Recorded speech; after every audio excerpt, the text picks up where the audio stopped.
Hace unos días el afamado inversor David Tepper dio a conocer las novedades de su cartera de inversión, la cual ha sufrido una profunda transformación. Básicamente, lo que ha hecho Tepper es deshacer posiciones en varias de las 7 magníficas y otras compañías tecnológicas siguiendo la tendencia que ha marcado la estrategia de los grandes inversores en los últimos tiempos. Pero si estudiamos a fondo las compras, las ventas y la composición actual de su cartera, veremos que hay algo más que una simple alergia al sector tecnológico. En el capítulo de hoy vamos a conocer quién es este superinversor, cómo ve el mercado actual, por qué está rehaciendo su portfolio de inversión casi por entero, por qué empresas y mercados está apostando y las razones, y por último, veremos 2 ETF relacionados con las compras que Tepper está realizando para que puedas sacar partido de estas tendencias. Comenzamos.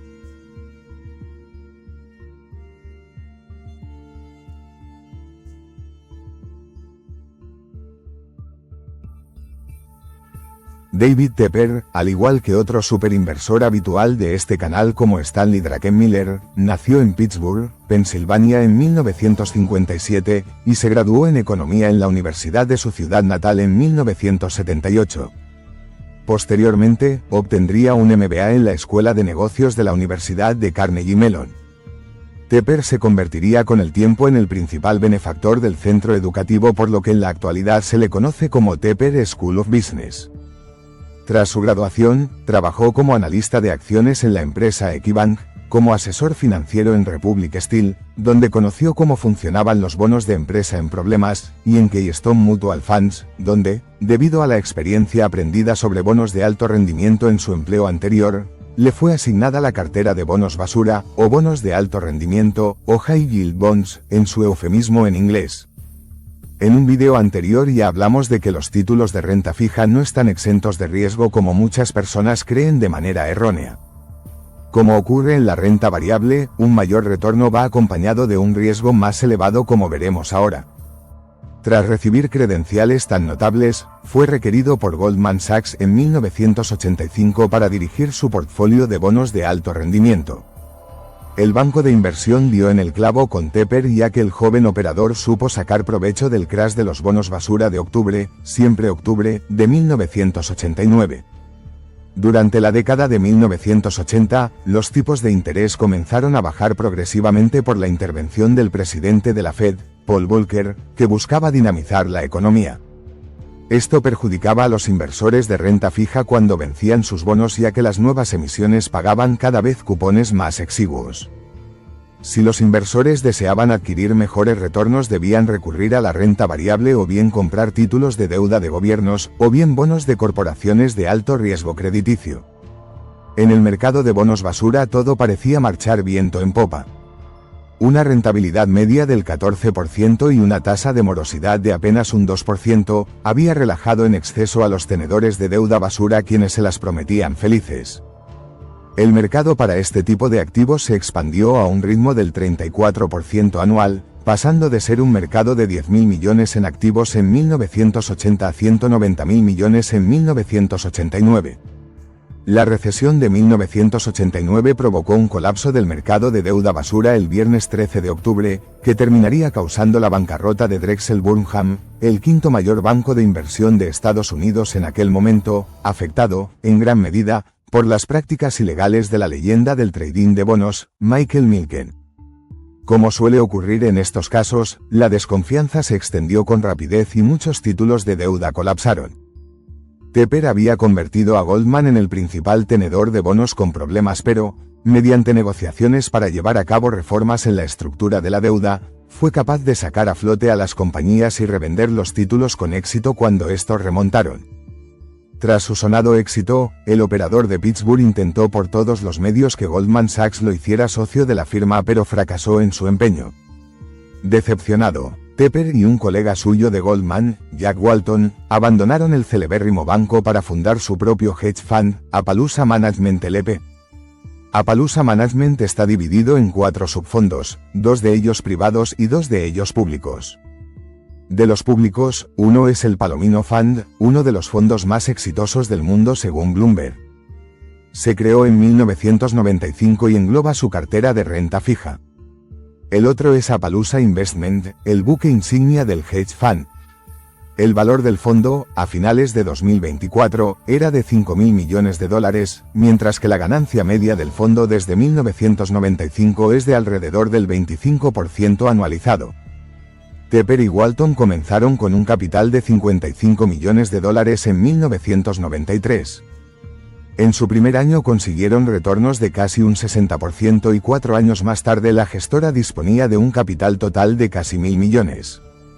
La mayor parte de las primeras ganancias de Tepper en renta fija provenían de operaciones realizadas en el mercado secundario donde los títulos de deuda se intercambian. En el mercado de acciones, Algoma Steel se convirtió en una de sus primeras operaciones exitosas. Tepper compró acciones preferentes a 20 centavos y las vendió un año después con unas plusvalías del 300%. Poco después, Walton abandonó la firma. Posteriormente, obtuvo ganancias suculentas operando con bonos argentinos en 1999 y con deuda surcoreana durante la crisis de los tigres asiáticos. También rescató a la compañía Delphi, el proveedor principal de General Motors, comprando su deuda tóxica en 2007. Por otra parte, en 2003, obtuvo plusvalías de un 150% tras especular con la deuda de empresas en situación de quiebra técnica como Enron, WorldCom, Marconi y Conseco. Por último, la compra de acciones preferentes de entidades financieras en apuros como Washington Mutual y Wachovia dio de nuevo sus frutos tras la crisis de 2008. En 2011, recibió el premio otorgado anualmente por la Asociación de Hedge Funds como mejor fondo de cobertura del mundo. El lado negativo, todo hay que decirlo, presenta pocos borrones. La crisis de deuda rusa de 1998 le provocó unas minusvalías del 30%. No obstante, y para ser justos, tras la resaca del efecto vodka, volvería a operar con bonos rusos en 1999 arrojando unas ganancias próximas al 60%. La compra de acciones Blue Chip en 2008 tras la quiebra de Lehman Brothers, en cambio, no salió como había previsto y el paquete de valores adquiridos perdió un 25% de su valor. Ese 2008 fue su peor año y Appaloosa Management arrojó pérdidas del 27%. Tepper, no obstante, se las ingenió para ser uno de los grandes triunfadores pese a baches puntuales. Appaloosa adquirió deuda de Citigroup, bonos del Bank of America y títulos de la aseguradora AIG. Esta última estaba respaldada con bonos hipotecarios por valor de $2.000 millones que habían expirado sin valor. Tras la intervención gubernamental, los bonos recuperaron su valor y el fondo se embolsó una ganancia de $7.000 millones con esta operación, una de las más sonadas de aquel momento. 2009 fue el mejor año de su historia con unas ganancias para Appaloosa del 118%, recuperando con creces el terreno perdido justo después de haber vivido su peor año en 2008. En la actualidad, Tepper controla el 70% de Appaloosa Management y gestiona unos $14.000 millones en activos. La compañía tiene un modus operandi curioso. Sus clientes, gobiernos, particulares acaudalados, instituciones públicas y privadas, fundaciones y universidades, no pueden retirar más del 25% de sus activos durante los 3 primeros años de pertenencia. Esto permite tiempo suficiente para que las estudiadas operaciones del fondo puedan madurar y sean provechosas. Sobre el momento actual, Tepper viene avisando desde 2020. Estamos en el mercado más sobrevalorado desde 1999. Según el Shiller P/E Ratio, que mide la relación entre precio y ganancias de las empresas, el mercado se movía entonces en 26 puntos cuando la media histórica se sitúa en un ratio de 17, lo que significaba una sobrevaloración del 55,4%. Las expectativas de Tepper de una severa corrección no se han cumplido, al menos a medio plazo. Tras corregir el índice S&P 500 un 18% en 2022, subió un 24% en 2023 y un 23% en 2024, llevando al mercado de valores a nuevos máximos históricos. Según Tepper, no podemos prever el futuro pero sí ser reflexivos y prepararnos para cuando una fuerte corrección llegue, algo que sucederá, con seguridad, en algún momento. No en vano, el indicador ha subido casi un 50% más desde 2020. Mientras esto ocurre, Tepper ha llevado a cabo ajustes importantes en su cartera. El afamado inversor ha vendido participaciones superiores al 10% de su cartera en empresas como Oracle y Amazon, de más del 20% en Meta Platforms, de más del 30% en Taiwan Semiconductores, y de más del 60% en Intel. Estas ventas pueden estar más que justificadas, como en el caso de Intel, que ya explicamos en un vídeo anterior, debido a los graves problemas financieros que atraviesa, por no hablar de la terrible pérdida de cuota de mercado por la aparición de competidores más rentables. En el caso de Amazon, Oracle, Meta y otras magníficas, no es tanto una crisis de confianza sino más bien un reajuste de cartera para no tener tanta exposición a valores tecnológicos.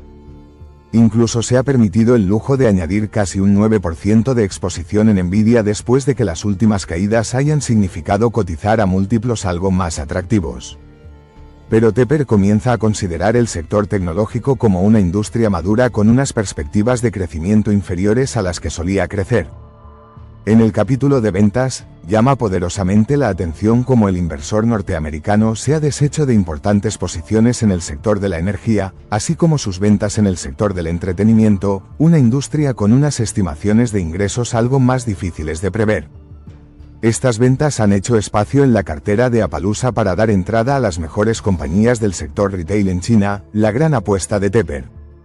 Al igual que otros inversores de la talla de Michael Burry y Ray Dalio, Tepper confía en el crecimiento de la economía del gigante asiático. Hace unos meses, cuando se le preguntó sobre sus compras de empresas chinas, espetó: "Todo, lo voy a comprar todo. ETF, futuros, compañías, todo". La política de precios agresivos en el sector retail online de las compañías chinas, especialmente Pinduoduo mediante su firma Temu, está provocando problemas entre las principales compañías del resto del mundo que cada vez tienen más problemas para competir con ellas.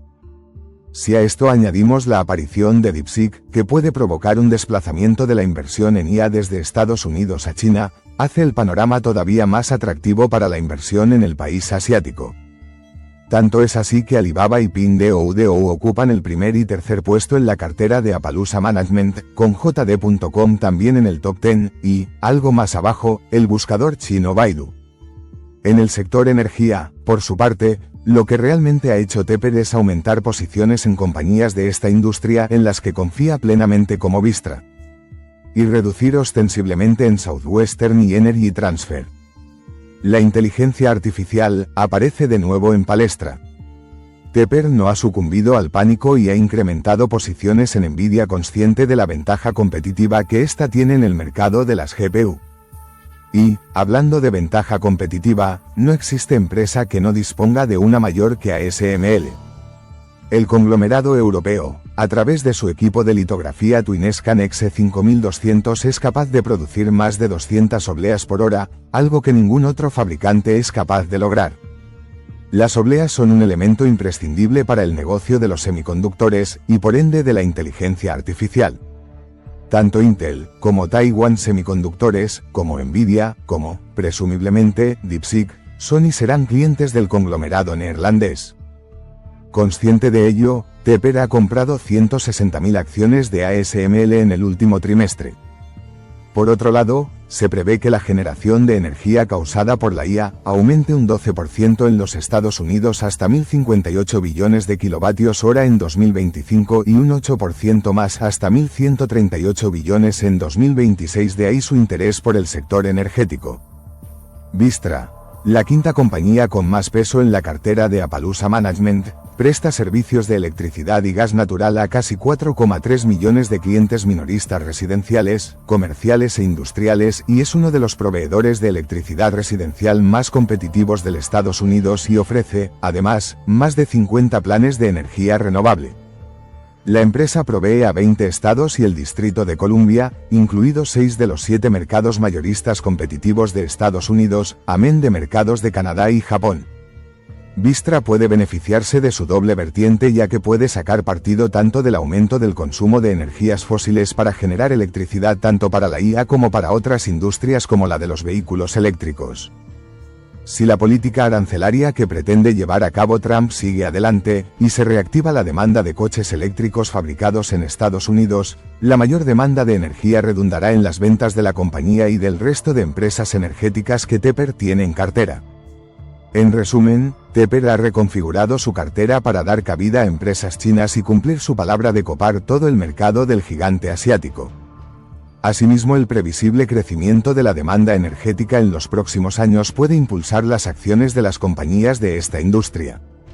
Entre las ventas, las 7 magníficas y otras empresas de proveedores de tecnología destacan, provocado, en parte, por los desajustes en cartera producidos por el elevado crecimiento de las mismas en los últimos años, así como empresas de la industria del entretenimiento.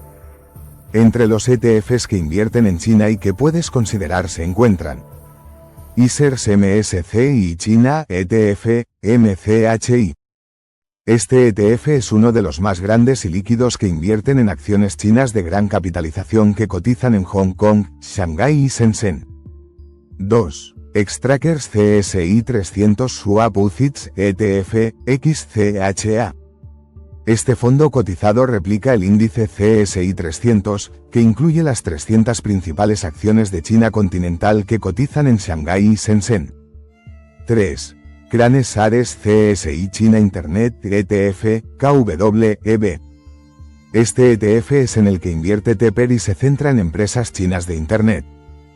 4. SPDRS IP China ETF GXC.